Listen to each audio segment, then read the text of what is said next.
I wasn't supposed to be home today. In fact, I wasn't supposed to be home for another week. That's why I didn't tell Sophia I was coming back early. I wanted to surprise her. Something different from the usual phone calls and video chats we had while I was away. I pictured her reaction, the way her face would light up when she saw me standing at the door. She'd throw her arms around me, maybe even cry a little, telling me how much she missed me. That was the plan. Reality, however, had a way of twisting things in ways you never see coming. The drive home was uneventful. The airport had been a breeze for once. No delays, no lost luggage, no traffic jams. It felt like everything was aligning for my perfect surprise. My suitcase sat on the passenger seat, my phone buzzing occasionally with unread messages. I didn't check them. I wanted to be fully present when I stepped through that door. I imagined how it would feel to sleep in my own bed again, to kiss my wife after weeks of being apart. But as I turned onto our street, something felt off. Cars lined the curb in front of my house, more than usual. At first, I thought maybe Sophia had friends over. That wouldn't have been strange, except for the fact that these weren't familiar cars. Some were sleek, expensive, the kind that stood out in our modest neighborhood. Others had baby-themed decorations tied to their side mirrors, tiny blue and pink ribbons fluttering in the breeze. Then I saw it. The front yard was decorated with balloons, pink and blue, tied to the railing, swaying gently with the wind. A huge banner stretched across the porch, the words hitting me like a punch to the gut. "Welcome, our little miracle." My hands tightened on the steering wheel. My first thought wasn't even suspicion. No, my brain was still trying to make sense of it. Our little miracle? Whose little miracle? The house I had left behind looked different. Not physically. The walls were still the same. The garden still trimmed the way I liked it. But the atmosphere had changed. It felt like I was walking into someone else's life. I could hear laughter spilling from inside. Music. The clinking of glasses. A party. For a baby. I pulled over a few houses down, just far enough that no one would see me yet. My hands felt clammy against the leather of the steering wheel, my heartbeat quickening for reasons I couldn't explain. There was no logical reason for this to unsettle me. Maybe it was just a neighbor's event, and the banner was visible from our house. Maybe Sophia had planned a surprise for someone else. Maybe. I turned off the engine and stepped out. The air smelled of freshly cut grass and something sweet. Cake, probably. A celebration. For a second, I considered calling Sophia. But then, I dismissed the idea. I wanted to see it for myself. To understand before I let my mind spiral into places it didn't need to go. I walked toward the house slowly, feeling like an intruder in my own life. The closer I got, the more details I noticed. Through the large living room window, I saw people everywhere. Some familiar faces, some I didn't recognize. They were smiling, drinking, celebrating. But the most striking thing was the way everything looked prepared. The decorations weren't last minute. The gifts stacked near the fireplace weren't a casual gesture. This wasn't something that had just come together overnight. This was planned. My stomach twisted. Still, I hesitated. Maybe there was an explanation. Maybe. Then I noticed something else. The front door. It wasn't shut properly. It was slightly ajar, as if welcoming me inside, or daring me to step in.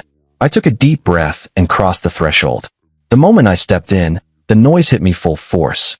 Laughter, conversations, the soft melody of background music.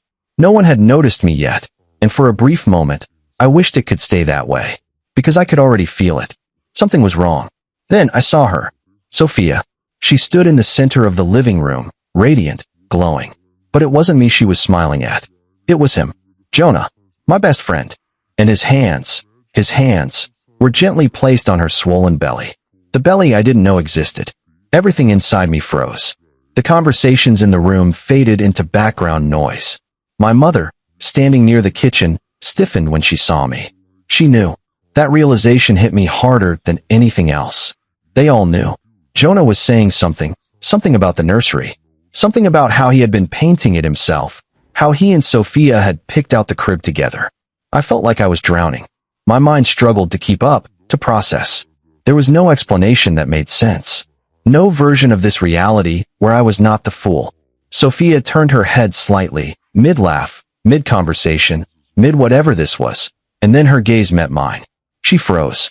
I saw the exact moment her world came crashing down. The moment she realized the lie had collapsed. Jonah, unaware, kept talking, his hand still resting protectively on her stomach. We picked it out together last week.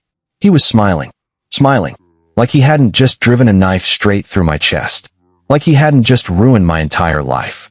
I didn't even feel my mother grab my arm. I barely registered the way she tried to steer me toward the door. "We weren't expecting you today," she whispered urgently, as if that changed anything. As if me arriving today instead of next week somehow altered the fact that my best friend was standing in my house with his hands on my wife. I yanked my arm away, my voice dangerously low. "Talk about what?" I asked, my words slow and deliberate. "Talk about how my wife is pregnant with my best friend's child?"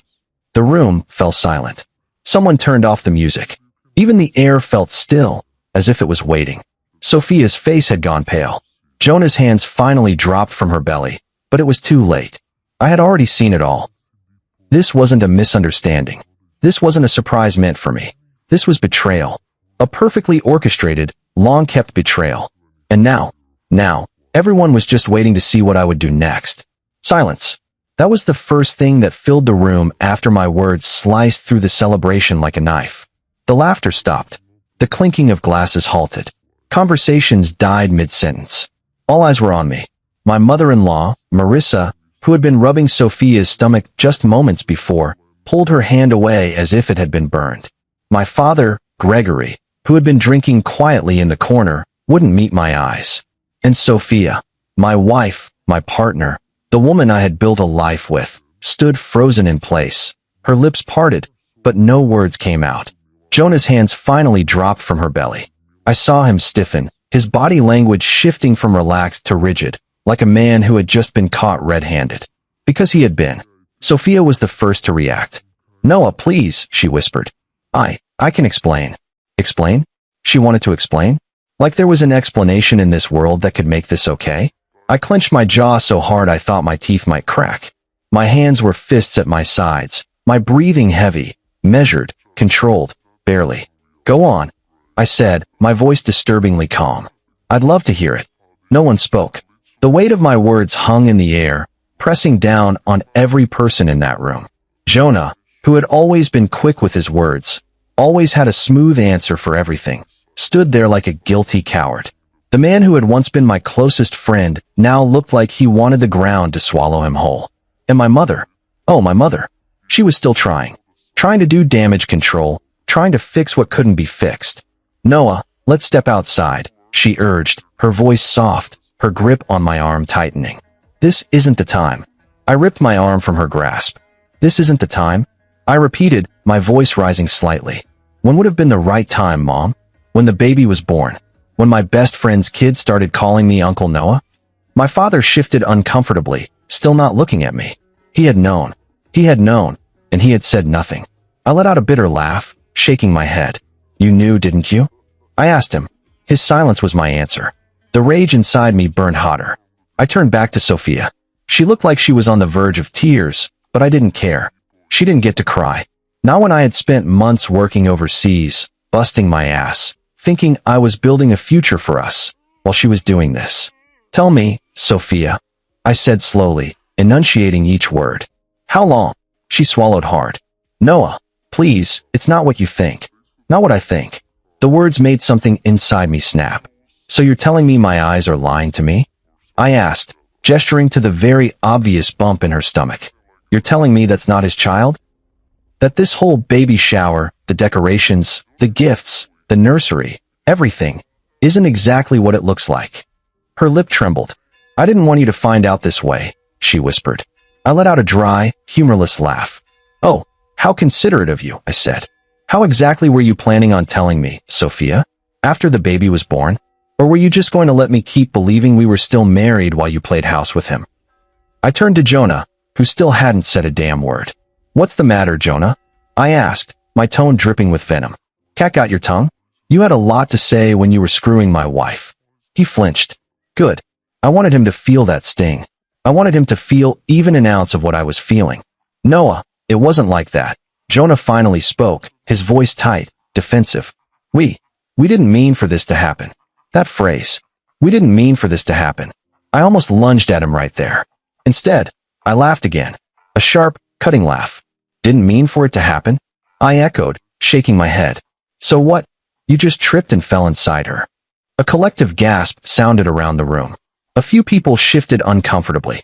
Some picked up their bags, clearly wanting to leave, but too afraid to move. Good. Let them be uncomfortable. Sophia wiped at her face, tears streaming freely now. Noah, I never wanted to hurt you, she cried. I scoffed. Yeah? Could have fooled me. Marissa, my mother-in-law, finally stepped in. And of course, she wasn't stepping in for me. Noah, enough, she snapped. Sophia doesn't need this stress. Stress. She was worried about Sophia's stress. A sickening wave of nausea rolled over me, the sheer irony of it making my head spin. Her stress. I repeated slowly, turning to face her. Where was this concern when I lost my baby 2 years ago? Marissa's face drained of color. Sophia sucked in a sharp breath. Jonah looked away. They all knew exactly what I was talking about. 2 years ago, I had sat in a hospital waiting room, gripping Sophia's hand while she cried, my heart breaking as we lost our child before we even had the chance to meet them. I had held her through the nights of grief, whispered reassurances that we'd get through it together, that when we were ready, we'd try again. And now? Now she was carrying another man's child, while everyone around me celebrated like it was some miracle. I felt my chest tighten. I had to get out of there. I turned to the gift table, scanning the neatly wrapped boxes until I saw one with my mother's name on it. I grabbed it, ignoring her protests, and tore it open. A small, white onesie with blue details fell into my hands. She had bought a gift for my wife's affair baby. My own mother. I felt sick. I turned to her, my voice low. You got her something nice, Mom, I said. Did you keep the receipt? Sophia let out a choked sob. My mother's lip trembled. Jonah stepped forward again. Noah, please. I dropped the onesie at his feet. Enough, I said, my voice suddenly cold, emotionless. I looked around the room at all the faces, people I had once trusted, people who had sat in my home, laughed with me, eaten meals with me, all while knowing. I inhaled sharply, forcing myself to stay composed. Then, I turned to Jonah. You better get a job, I told him, my voice calm. Because from this moment on, you're on your own. Jonah's face paled. What do you mean? I smiled. A slow, satisfied smile. It means, Jonah, that while I was overseas, I wasn't just working, I said. I was also consulting a lawyer. Sophia stiffened. Jonah's eyes widened. I let the moment hang before I said the words that sealed his fate. I have proof of every penny I spent on this house, I said. On this marriage. On you. Then, without another word, I turned and walked out the door. Let them all sit in their mess. I was done. The night air hit me like a cold slap as I stepped outside. The weight of the discovery was suffocating, pressing down on my chest like a vice. My hands were shaking, and I couldn't tell if it was from rage or shock. Behind me, the celebration had turned into a stunned silence, but I knew it wouldn't last. The whispers would start soon. The justifications. The excuses. But I didn't care. I couldn't care. Not after what I had just seen. I had spent the last year breaking my back overseas, working endless hours, sending every paycheck home. All for this? For my wife to betray me with the one person I trusted most? A bitter laugh escaped my lips. I should have seen the signs. Maybe I did, deep down. Maybe that's why I never told Sophia I was coming home early. Because somewhere inside me, I had suspected. But nothing could have prepared me for this. Before I could take another step toward my car, the front door swung open behind me. Noah, wait. Sophia's voice.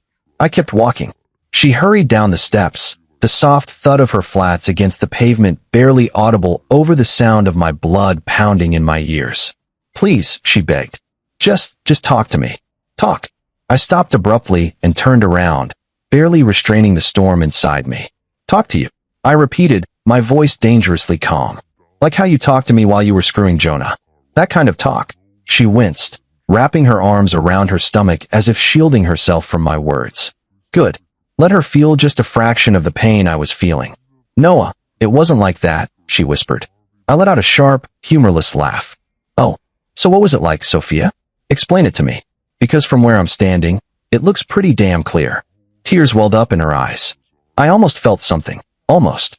But then I remembered everything. The late-night calls where she told me she missed me. The video chats where she smiled, saying she couldn't wait for me to come home. The messages where she told me she loved me. All lies.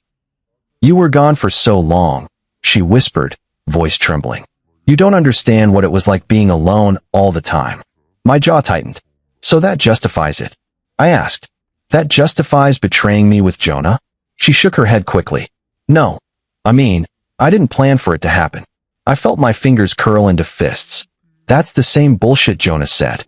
She flinched. Good. Tell me something, Sophia, I continued, stepping closer. When exactly did it just happen? When I was sending money for our future. When I was working night shifts so I could come home and give you the life you deserved. When I called, and you told me you loved me. When? I stopped myself, shaking my head. Forget it. None of it matters now. Sophia's face crumpled. It does matter. No, Sophia, I said, voice clipped. It doesn't. Because you already made your choice. Her lip trembled. Noah, please. I still love you. I scoffed. Love? I echoed, my voice dripping with disbelief. Is that what you call this?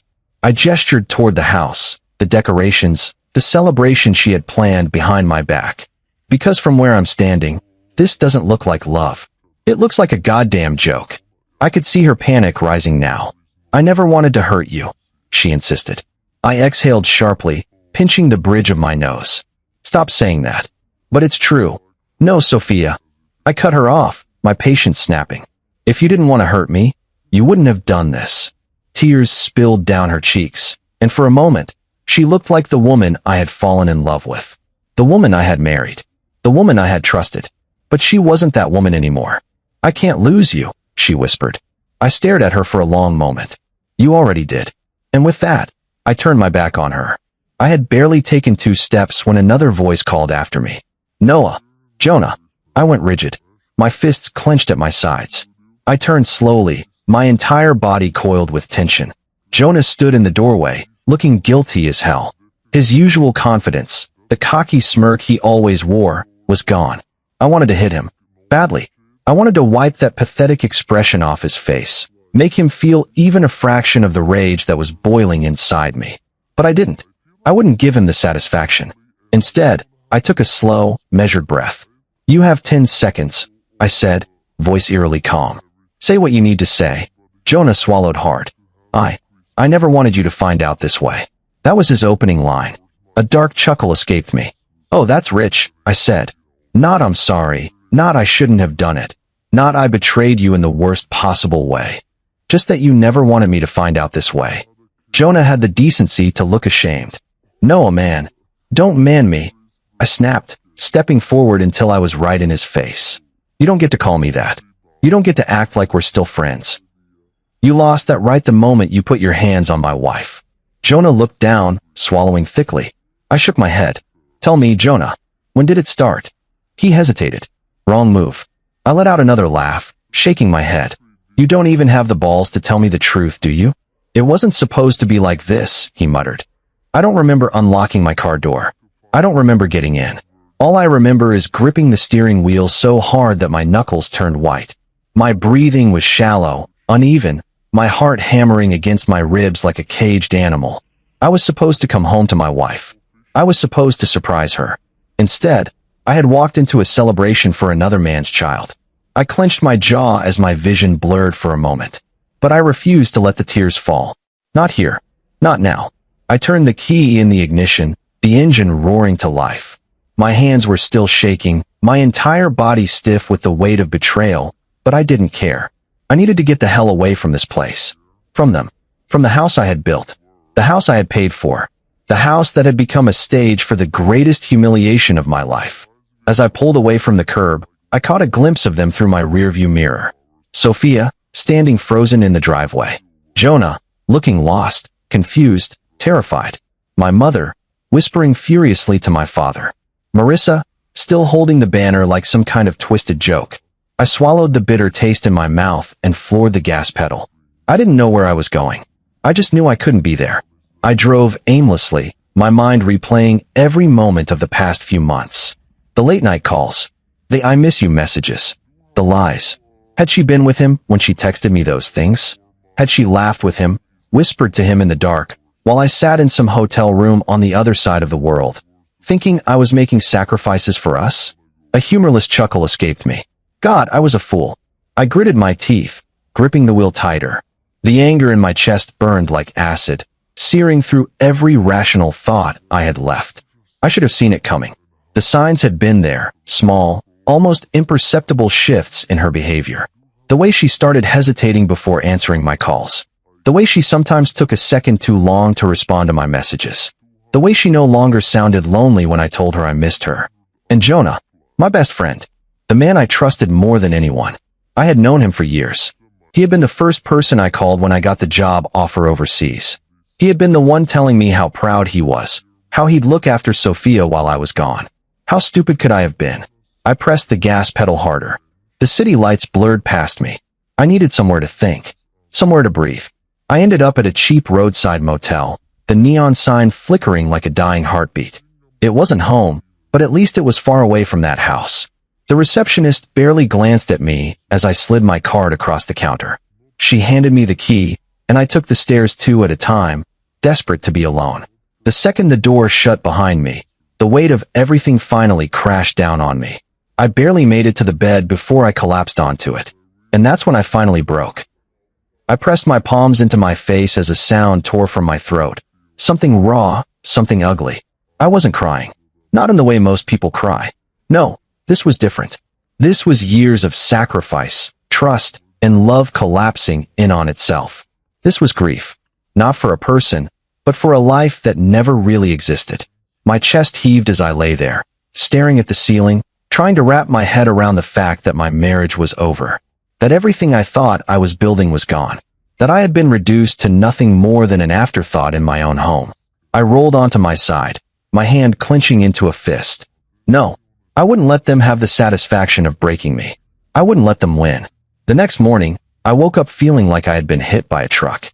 My body ached from tension, my eyes burned from exhaustion, but my mind was clear. And I knew exactly what I had to do. I grabbed my phone and scrolled through my contacts until I found the number. My lawyer. I hit dial. Noah, came the groggy voice on the other end. It's early. What's up? I want to start the process today, I said firmly. There was a pause. The divorce. Property division. Everything. He let out a low whistle. Damn. That bad. I exhaled sharply, running a hand over my jaw. Worse. A rustling sound. Papers shifting. All right. We'll file first thing Monday. I assume you want this handled aggressively. I smiled grimly. Oh, I want it handled so aggressively that Jonah will wish he never met her. The first text came that afternoon. Sophia, Noah, please talk to me. I know you're hurt, but we need to discuss this. I didn't respond. The next one came an hour later. Jonah, man, I know you're mad. I get it. But can we at least have a conversation? I stared at the screen, my fingers hovering over the keyboard. Then I locked my phone and tossed it onto the bed. I wasn't playing their game. Let them squirm. The following day, I had coffee at a small cafe near the motel. The world outside kept turning, as if my life hadn't just been ripped apart. People laughed, couples held hands, parents fed their kids. Life moved on. And I would too. I took a slow sip of my coffee, feeling the beginnings of something foreign creeping into my chest. Relief. For the first time in years, I wasn't obligated to hold everything together. I wasn't breaking my back trying to make someone else happy. I was free. And that thought, it was the first thing that made me truly smile. That night, I finally sent a response. To Jonah. 2 words. Talk to my lawyer. And with that, I turned off my phone. No more explanations. No more chances. No more Noah, please. I had given them everything. And now, I was taking everything back. 5. The legal battle begins. The weight of everything didn't hit me all at once. It came in waves, some small, barely noticeable, others so overwhelming that I could barely breathe. But amidst all of it, one thing remained clear. I was done. The betrayal had already happened. The damage was already done. Now, it was about taking back control. I spent the next morning sitting in my motel room, staring at my phone, waiting for my lawyer to call. At exactly 9 a.m., my phone buzzed. Noah, we're good to go. I leaned back against the headboard, gripping the phone tighter. Walk me through it. We're filing today. The house is in your name, and all financial contributions are documented under you. Jonah has no legal claim to it. I exhaled slowly. And Sophia? She'll have the right to contest, but given the circumstances, it won't hold up. We're filing for an uncontested divorce, and with the financial records we have, She won't be able to touch a dime of your money. If she fights it, we can take it to court, but honestly, she won't win. I let that sink in. My entire marriage, reduced to legal terms and financial evidence. It was ironic, really. I had built everything for us, for a future, and now, the only thing that mattered was how fast I could dismantle it. What about my accounts? I asked. Already in motion. We're securing your assets and freezing joint ones. A bitter smile tugged at my lips. Jonah thought he had won, that he had taken something from me, but he had no idea what was coming. The first signs of panic. The messages started flooding in that afternoon. First, Sophia. Sophia, Noah, I know you're angry, but can we talk? I didn't want this to happen this way. I ignored it. An hour later, another one. Sophia, please, just one conversation. You don't have to do this. Don't have to do this. She was acting as if she hadn't ripped our marriage apart. As if I was the one choosing to end things, rather than reacting to the mess she had created. Then came Jonah. Jonah, man, I messed up. I get it. But let's not go nuclear, alright? We can figure this out. Figure this out? The audacity. He had already figured it out when he decided to betray me. When he stood in my house, at my wife's side, preparing for a child that wasn't mine. I locked my phone. I wasn't playing their game. By the next morning, Sophia must have gotten the first set of documents. Because the next time she texted, it was different. Sophia, you filed for divorce. I didn't answer. Sophia, Noah, please, let's talk before this goes too far. I stared at the message, waiting for the familiar ache, the instinct to fix things. But it never came. Instead, I texted my lawyer. Make sure she understands Jonah gets nothing. His response was almost immediate. Lawyer, trust me, she'll understand soon. I was sitting in a cafe when my phone started ringing. I glanced down. Sophia. For a moment, I considered answering. Maybe there was a part of me that wanted to hear her beg, to hear her try and justify the unjustifiable. Then I hit decline. 10 seconds later, another call. This time Marissa. I let it ring out. A minute later, a message. Marissa. Noah, I raised my daughter better than this, and I won't justify her actions. But don't you think you're being a little extreme? Extreme. I closed my eyes, shaking my head. That was exactly the problem. They didn't think I was serious. They thought I was just reacting, that eventually, I'd forgive and everything would return to normal. They thought wrong. 2 days later, my lawyer sent me an update. Jonah had been served. That same night, a message popped up. Jonah, man, come on. This is insane. You're freezing me out of the house. I smirked. Me, yes. He called. I let it go to voicemail. Then, another text. Jonah, where am I supposed to go? I stared at the screen. A dark satisfaction curled inside me. Me, not my problem. By the end of the week, everything had begun to unravel for them. Sophia wasn't just losing a husband. She was losing financial stability. Jonah wasn't just losing his best friend. He was losing the free ride he'd been enjoying for years. And I was finally taking back everything they thought they could steal. I had spent months thinking I was making sacrifices for my family. I had spent years believing I was building something solid. But I was wrong. Because in the end, I wasn't the one making the sacrifices. I was the one being sacrificed. And now, it was their turn to lose. For the first time in years, I felt something unfamiliar bloom in my chest. Freedom. And I wasn't about to waste it. I knew the moment Jonah's life started to fall apart, because the messages stopped being demanding and started sounding desperate. At first, he had tried to reason with me.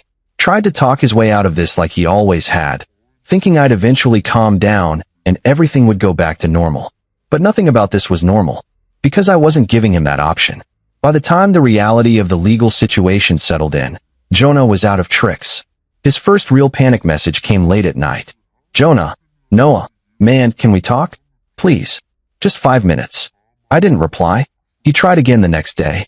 Jonah, look, I get it. You're angry. You have every right to be. But you're freezing me out of everything. I don't even have a place to stay. I read the message, took a sip of my coffee, and set my phone back down. He had a place to stay. Marissa's couch. It wasn't my problem. Word spread fast.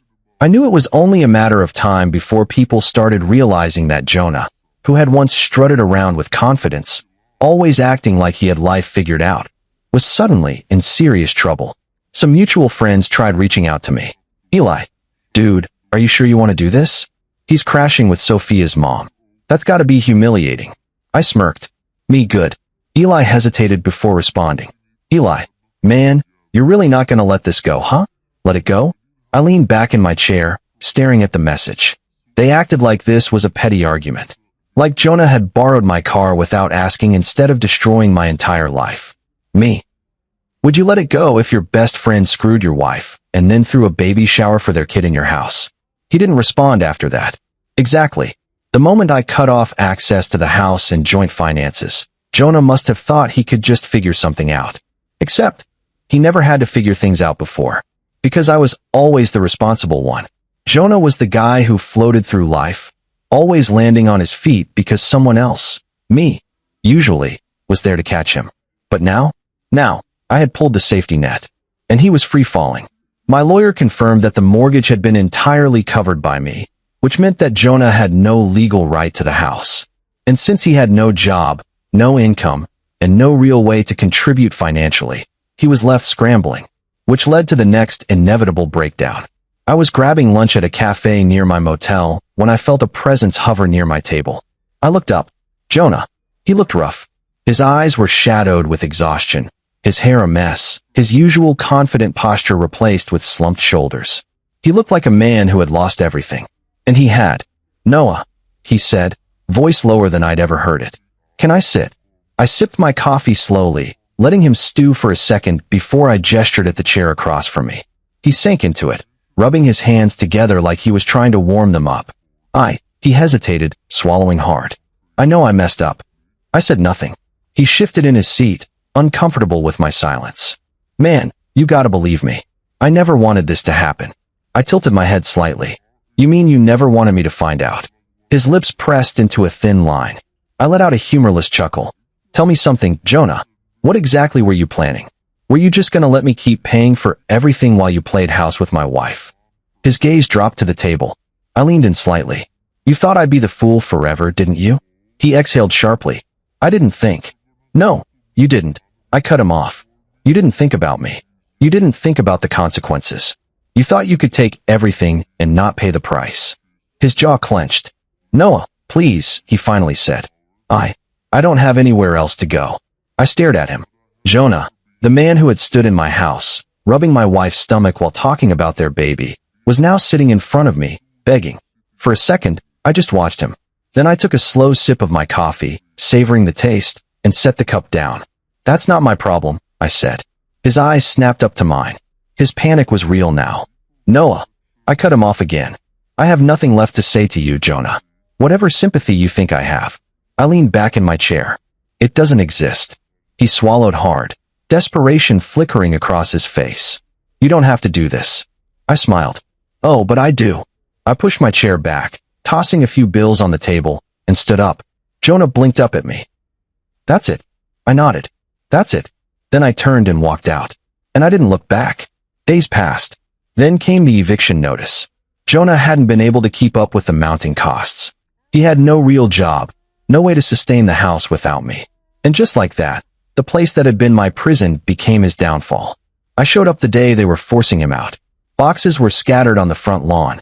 Sophia stood to the side, clutching her belly, looking pale and exhausted. And Jonah? Jonah was arguing with the officer handling the eviction. You don't understand, he snapped. I live here. The officer shook his head. Not anymore. Jonah's head whipped around at the sound of my footsteps. The moment he saw me, his expression twisted into pure hatred. You did this, he snarled. I shrugged. No, Jonah. You did this. His hands clenched into fists. You just want to see me suffer, don't you? I smiled slightly, meeting his gaze. Yes. He let out a low, frustrated sound, running his hands through his hair. Where the hell am I supposed to go? I glanced at Sophia. Maybe your baby mama has a solution. She flinched. Jonah turned to her, waiting for an answer. She said nothing. Jonah's face crumpled. Even she wasn't going to save him. The officer stepped forward. You need to leave the property now. Jonah turned back to me, his expression shifting from rage to something I hadn't seen before. Fear. Noah, he tried again, voice quieter now. Man, please. I didn't say a word. I just watched as the reality set in. Jonah, the man who had stolen everything from me, was now left with nothing, and it was his turn to walk away. He grabbed a box, his shoulders slumped, and started down the street. And for the first time since this all began, I finally felt free. Jonah didn't bounce back. I knew that because, despite cutting off all communication, word still reached me. Friends, real ones, kept me updated, sometimes out of concern, sometimes because they just wanted to see how I'd react. Each new piece of information was a reminder that karma had finally caught up with him, and I enjoyed every second of it. Jonah had been staying at Marissa's house, which was barely an upgrade from sleeping in his car. I heard he tried getting a job, failed. He tried couch hopping, burned too many bridges. Even people who had once liked him, who had supported him, started pulling away. Why? Because no one respects a man who destroys his best friend's life and still ends up with nothing. It was poetic justice, really. Sophia wasn't faring much better. Without me, she had to rely entirely on Jonah, who had already proven himself to be useless. It didn't take long before cracks started forming. Because what happens when you take away the comfort, the stability, the security? People show their true colors. And Sophia? She finally saw Jonah for what he really was. A leech. Which is why, a few months later, I got a text from an unknown number. I almost ignored it. But curiosity won. Unknown number. I left him. I stared at the message for a long moment, feeling an unfamiliar sensation. Not regret. Not sadness. Satisfaction. Because I already knew who it was from. Sophia. I later found out through a friend that Sophia had dumped Jonah. And not just dumped him, she wanted alimony. I nearly choked on my drink when I heard. You're kidding, I said, shaking my head. My friend grinned. Dead serious. She claims he promised to take care of her, and now that she's pregnant, she needs financial support. I let out a sharp laugh. Jonah, who had betrayed me for this woman, was now getting played in the exact same way. The irony was delicious. And the best part? Jonah didn't have a damn penny to his name. He had thrown away everything. His friendship, his reputation, his financial stability. All for a woman who was now taking him for whatever little he had left. It was the perfect ending. Or so I thought. One night, I found myself at a bar. It wasn't the kind of place I used to go. It was quiet, low-lit, barely crowded. Just the kind of place where I could drink in peace without worrying about running into ghosts from my past. But fate had a twisted sense of humor. Because just as I was finishing my drink, I felt someone watching me. I turned. Jonah. He looked wrecked. Gaunt face, dark circles under his eyes, shoulders slumped like he was carrying the weight of the world. He looked like a man who had lost everything. Because he had. I didn't say anything. I just lifted my glass and took another slow sip. He took it as an invitation. He sat 2 seats away from me, gripping a cheap beer like it was his last lifeline. For a long time, neither of us spoke. Then, finally, he let out a low, broken laugh. You happy now? I set my glass down and tilted my head. Very. He scoffed, shaking his head. Figures. I waited. I knew he had more to say, and I was curious. Not because I cared, but because I wanted to hear it from his own mouth. The admission that he had lost. And sure enough, after a long pause, he finally sighed and muttered, She left me. I exhaled through my nose, amused. Yeah, I heard. Jonah let out another humorless laugh. Of course you did. I leaned back slightly. So, how's it feel? His fingers tightened around his beer. Like shit. I smirked. Good. He swallowed hard, his Adam's apple bobbing. I never thought she'd do that to me. I raised a brow. Oh, really? You thought she was different? Jonah hesitated. I leaned forward slightly, my voice calm but cutting. Tell me, Jonah, how did your great love fall apart so quickly? He opened his mouth, then shut it. Because he already knew the answer. Because I already knew the answer. Because Sophia only wanted him when he was convenient. When he had something to offer. When he was stealing someone else's stability. But the moment he became a liability, she threw him away. Just like he did to me. And now? Now he was drowning. Noah, he finally said, his voice quiet. I held up a hand. Don't. He swallowed hard. Man, No. He blinked. I shook my head. Whatever you were about to say, save it. I don't want your apology. I don't need your regret. And I sure as hell don't want to hear your excuses. His jaw clenched. I smirked. Look on the bright side, I said. You and Sophia got what you wanted. You don't have to feel guilty anymore. Jonah let out a sharp breath. That's not funny. I shrugged. It kind of is. He stared at his drink, eyes unfocused. I lost everything, man. I lifted my glass in a mock toast. Cheers to that. He looked at me then, his expression raw, broken, and for the first time, I saw it. True regret. Not just because of where he was now, but because of where he could have been. Because if he hadn't thrown it all away, if he hadn't betrayed me, his life would still be comfortable. But he had made his choice. And now? Now, he had to live with it. I finished my drink and set the empty glass down. Then, without another word, I stood up and walked out. I never looked back. Because Jonah was nothing more than a lesson learned. And I was finally free. Jonah tried to contest his own divorce, failed. Sophia drained him for everything he had left, which wasn't much. And me? I moved on. I cut ties with everyone who had betrayed me. I bought a new place, one that had no memories, no ghosts, no reminders of a life that had once felt real. And the final, sweetest justice? Months later, Jonah tried to reach out again. One last desperate attempt. He sent a message. Jonah, Noah, I need help. I stared at the text for a long moment. Then I deleted it, without answering. Because Jonah was dead to me. And I had never felt more alive. There's a moment after every storm where everything feels too quiet. Like the world is holding its breath, waiting to see what comes next. That's what life felt like in the months after I burned everything to the ground. For the first time in years, I had no obligations. No wife to worry about. No best friend to look out for. No family breathing down my neck, telling me to forgive. It was just me. And I was finally free. I distanced myself from everyone connected to my past. The so-called friends who had known about the affair and said nothing. The family members who had tried to guilt me into staying married, like I owed Sophia something. Even my own mother, who had bought a damn gift for Jonah and Sophia's child. I was done with all of them. The only people I kept in my life were the ones who had stood by me. The ones who had called out the betrayal before I even saw it coming. And honestly, my circle was a hell of a lot smaller now. But that was fine. Because for the first time in a long time, I wasn't surrounded by snakes. I sold the house. Not out of necessity. Financially, I was fine. But I didn't want to live in the same walls where my marriage had died. I bought a new apartment, sleek and modern, with a view of the city skyline. No memories. No ghosts. I furnished it the way I wanted. No more debating over paint colors. No more compromising on furniture Sophia liked. It was my space. And it felt right. For the first time in years, I could breathe. I should have known it wasn't over. Because people like Sophia, they don't just let go. Her first desperate attempt came through a message. Sophia, Noah, I know I hurt you. But can we at least talk? Just once. I didn't respond. She tried again. Sophia, I miss you. Please, just one conversation. Miss me? She had spent months sneaking around with Jonah. She had thrown away our marriage for him. And now that her perfect life had crumbled, she wanted to come crawling back? Pathetic. She must have finally realized I wasn't taking the bait, because the next message? It was a voice note. I debated whether to play it. Then, out of sheer morbid curiosity, I hit play. Her voice came through, shaky and tired. Noah, I know you hate me, and I deserve that. But I need you to know that I never stopped loving you.